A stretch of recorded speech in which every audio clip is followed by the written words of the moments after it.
పవన్ కళ్యాణ్ గారి 'హరిహర వీరమల్లు' సినిమాని ఆపే ప్రయత్నం కొంతమంది చేశారనే వార్తలు వచ్చిన తర్వాత థియేటర్ల విషయంలో కొంతమంది దూరి ఆ నలుగురు అని చెప్పుకునే వాళ్ళు మెయిన్గా వెనకాలండి ఈ మొత్తం రాద్ధాంతం అంతా చేసి 'హరిహర వీరమల్లు' ఆపడం కోసమే అసలు ఈ థియేటర్ బంద్ అనే విషయాన్ని తీసుకొచ్చారు అని చెప్పిన తర్వాత, అంటే ఆ మాట బయటకు వచ్చిన తర్వాత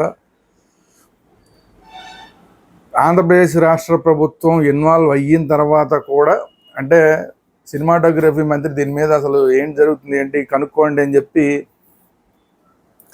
హోంశాఖని కన్సల్ట్ చేసిన తర్వాత కూడా కొంత వెనక్కి తగ్గినట్టే తగ్గి అక్కడ నిర్మాతల మండలి తరపున మాట్లాడినారు. మరి అది ఛాంబర్ తరపున ఎవరో కొంతమంది వచ్చి ఇందులో మేము చూసుకుంటాం, ఇది ప్రైవేట్ వ్యవహారము, మాది ప్రైవేట్ వ్యాపారం, గవర్నమెంట్తో సంబంధం ఉంది, అసలు మూడో వ్యక్తుల జోక్యం అవసరం లేదని మాట్లాడారు. దాంతో అసలు పవన్ కళ్యాణ్ గారికి మొత్తం పైనుంచి కింద దాకా కాలిపోయింది. ఆయన కార్యాలయం నుంచి ఒక నోటు బయటకు వచ్చింది.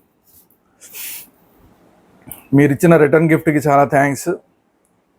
ఇక నుంచి మీ ఎవరితోటి ఆంధ్రప్రదేశ్ ప్రభుత్వం తరపున చర్చలు ఉండవు, ఇండివిజువల్గా ఓన్లీ ఎవరైతే ఆ సంఘాల వాళ్ళు ఉంటారో వాళ్ళతో మాట్లాడతాము. గత ప్రభుత్వంలో మీకు ఏం జరిగిందో మీరు మర్చిపోయారు, మీకు మర్యాద ఇచ్చి తీసుకొచ్చి టీలు కాఫీలు ఇచ్చి అంత మర్యాద చేస్తేనేమో మాతోటి ఇలా వ్యవహరిస్తున్నారు అని చెప్పి చాలా ఘాటుగా పవన్ కళ్యాణ్ గారి కార్యాలయం నుంచి ఒక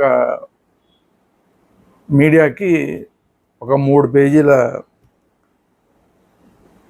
ఏమంటారు దాన్ని, ప్రెస్ నోట్ అనాలా లేదంటే ఆయన మాట్లాడాలా, ఏదైనా కానీ ఏది కన్నా కానీ మొత్తానికి ఆయన ఆగ్రహం అంతా కూడా దాంట్లో వెళ్ళగక్కడం జరిగింది. ఇది జరిగిన తర్వాత కొంచెం షేక్ అయిపోయింది. ఇప్పుడు సినిమా ఇండస్ట్రీ అంతా షేక్ అవుతుంది.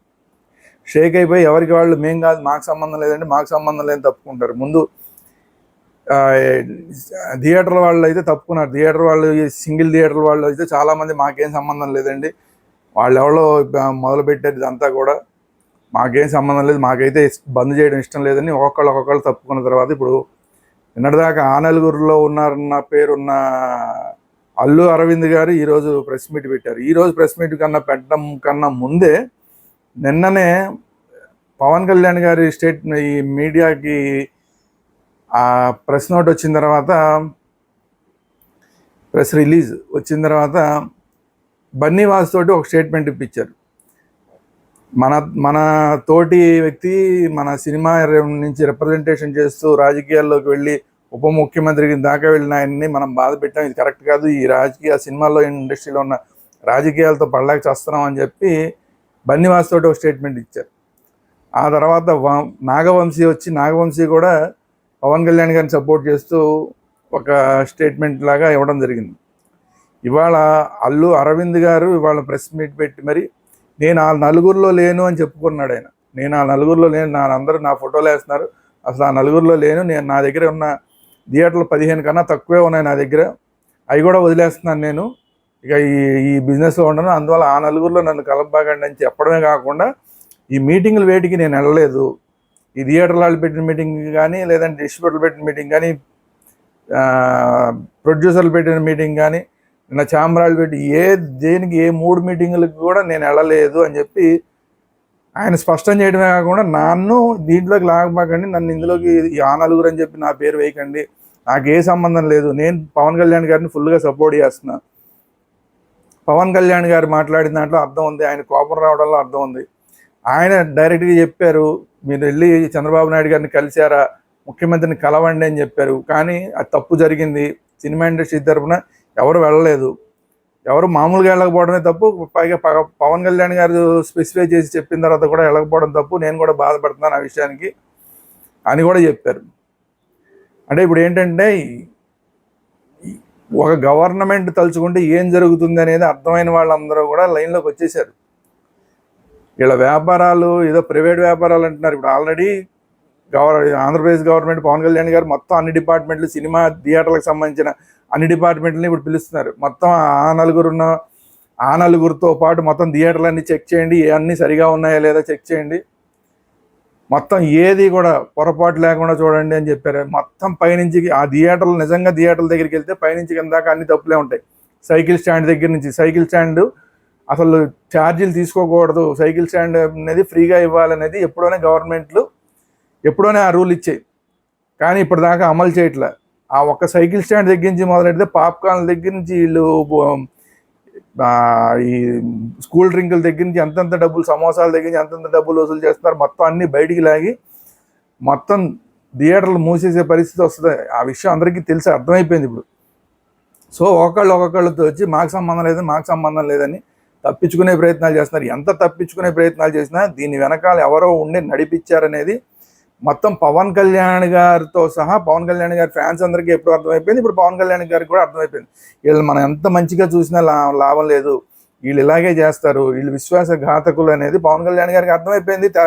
ఏపీ ప్రభుత్వానికి కూడా అర్థమైపోయింది. ఎందుకంటే చంద్రబాబు నాయుడు గారిని అరెస్ట్ చేసినప్పుడు అంతకుముందు చంద్రబాబు నాయుడు గారితో ఎన్నో ఉపయోగాలు పొందిన ఈ ప్రొడ్యూసర్లు ఎవరో కూడా అప్పుడు చంద్రబాబు నాయుడు గారికి సపోర్ట్గా రాలా.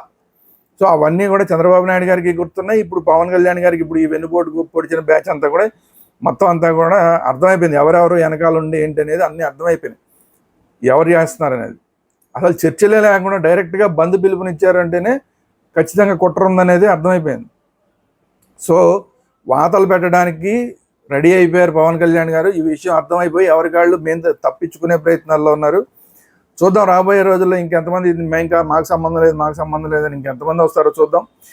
కానీ పవన్ కళ్యాణ్ గారిని అన్యాయంగా ఆయన పాపం సినిమా ఇండస్ట్రీకి సపోర్ట్ చేద్దామని ప్రయత్నం చేస్తే సినిమా ఇండస్ట్రీ రెండయ్య బాబు ఆంధ్రప్రదేశ్కి అని చెప్పి ఆయన స్వయంగా కోరితే రాజమండ్రిలో ఒక సినిమా సంబంధించి రామ్ చరణ్ సినిమాకి సంబంధించిన టైంలో దిల్ రాజు గారిని దగ్గరుండి మీరు 2 రాష్ట్రాల్లోనూ స్టూడియోలు పెట్టండి, మీకు అన్నీ మేము సమకూరుస్తామని చెప్పినా కూడా వీళ్ళు చేసిన పనులు ఎంత విశ్వాసఘాతకంగా ఉన్నాయంటే అంత విశ్వాసఘాతకంగా ఉన్నాయి.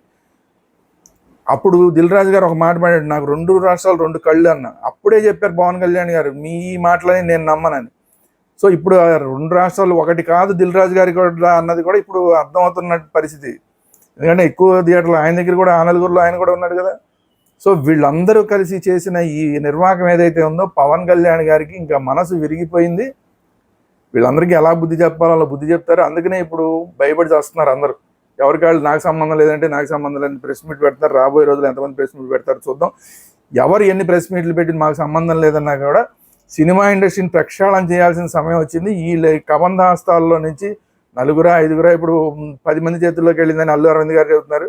10 మంది అయితే 10 మంది, వీళ్ళందరి చేతుల్లో నుంచి ఒకళ్ళకి ఈ గ్రూపిజం చేసి వీళ్ళు థియేటర్లన్నీ వీళ్ళు చేతుల్లో పెట్టుకునే విషయాన్ని మనం ఎట్టి పరిస్థితుల్లో యాక్సెప్ట్ చేయడానికి వీల్లేదు. అది కాక అసలు పక్క రాష్ట్రానికి సంబంధించిన దిల్ రాజు గారికి అసలు ఏపీలో, తెలంగాణలో ఉన్న వాళ్ళకి ఏపీలో థియేటర్లకు సంబంధం ఏంటి? అసలు తెలంగాణలో ఉన్న వాళ్ళు ఎవరు? పైగా ఆయన తెలంగాణలో పెద్ద పోస్ట్లో ఉన్నాడు.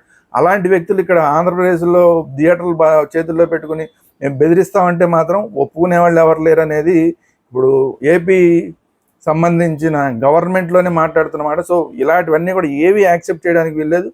AP first, AP theatre first, AP యొక్క ప్రేక్షకుల యొక్క అభిరుచులు ఫస్ట్ అన్న దాని మీద వీళ్ళందరినీ కూడా మొత్తం వీళ్ళ గుత్తాధిపత్యానికి మొత్తం చెక్ పెట్టాల్సిన సమయం వచ్చేసింది. ఆ దిశగా పవన్ కళ్యాణ్ గారు ఖచ్చితంగా చేయడానికి సిద్ధపడుతున్నారు. ఇందులో ఎవరు చిక్కుకుంటారు, ఎవరు తప్పించుకుంటారు చూద్దాం. పవన్ కళ్యాణ్ గారు అయితే ఇక ఆయన ఒకసారి ఆయన మనసు విరిగిపోయింది కాబట్టి ఆయన చేయదలుచుకుంటే ఏం చేస్తాడో అందరికీ తెలిసిన విషయం కాబట్టి రాబోయే రోజుల్లో సినిమా ఇండస్ట్రీలో చాలా మార్పులు చేర్పులు చూడబోతున్నాం. ఇది ఈరోజు వీడియో. ఈ వీడియో మీకు నచ్చినట్టయితే పవన్ కళ్యాణ్ గారికి మీరు సపోర్ట్గా ఉన్నారా లేదా, పవన్ కళ్యాణ్ గారి సినిమాకి అలా చేయడం కరెక్ట్ అవునా అనుకుంటున్నారా కాదనుకుంటున్నారా అనేది మీ అభిప్రాయాలు కామెంట్ రూపంలో తెలియజేయండి.